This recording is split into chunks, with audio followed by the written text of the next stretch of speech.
Hi, everyone. I've never given this talk and yesterday's talk at the same conference, so you all know my secret, that I just watch movies and compare them to work all the time.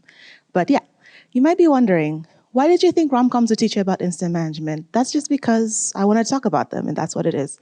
So, thinking about incidents, I showed this graph yesterday, just the incident life cycle, where we think of incidents as unplanned outages, right? We take a while to detect them, incidents happen, we resolve them, and then we move on. So the most important part, why rom-coms?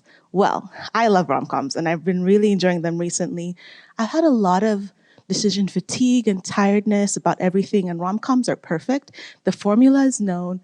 You watch them, they meet, things go wrong, they figure it out, and then they live happily ever after. I try to guess what will happen at the beginning to get to the end, and it's fantastic. I can fall asleep, wake up, I know what's going on.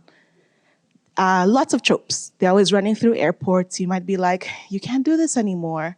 They don't let you get through security like that. But very recently, Crazy Rich Asians, which came out in 2018, he proposed on a plane. He is rich, so he can get there, but the tropes still come out even 2-3 decades later, and I love everything about that. Next thing I really love about them is that they have a lot of great lines, right? Like in Pretty Woman, if you've seen the movie, and if you said this, like, big mistake, big, huge, anyone who's watched that movie will know exactly what you mean. And I like that camaraderie that comes with that.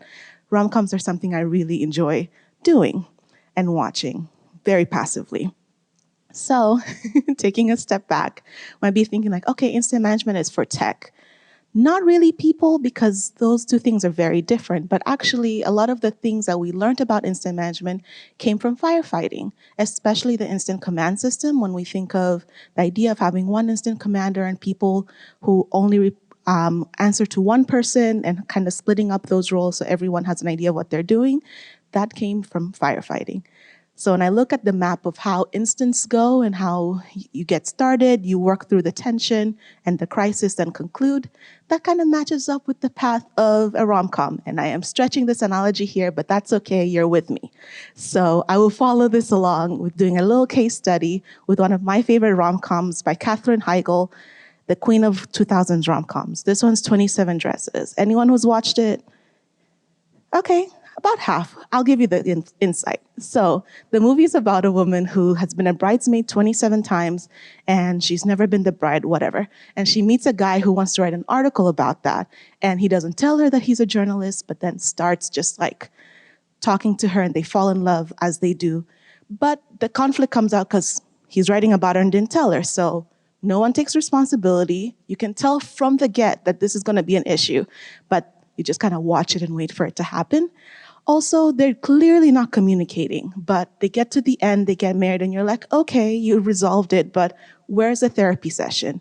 Maybe you can't record that, but I want to know. Y'all are just moving right into marriage, and I'm not optimistic that that's going to work out.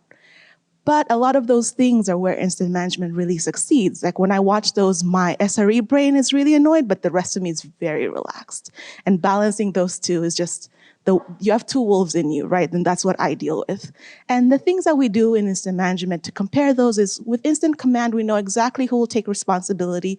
And we can tell when incidents are building up and we have incident severities to kind of pull in more resources as we need.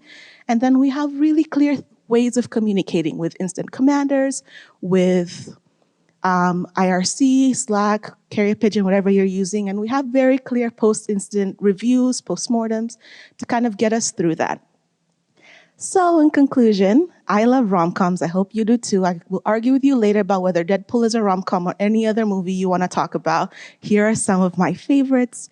But if you're not a big fan of rom-coms, I want to talk about something you can hate, which is books. There's some really bad romantic books. Here's some really bad ones. The second one from the left is called Kissing the Coronavirus. It's about the coronavirus becoming a human and the researcher falling in love with it. And it's really, really bad. But yeah, my name is Ajuna. Really happy to chat. Thank you so much.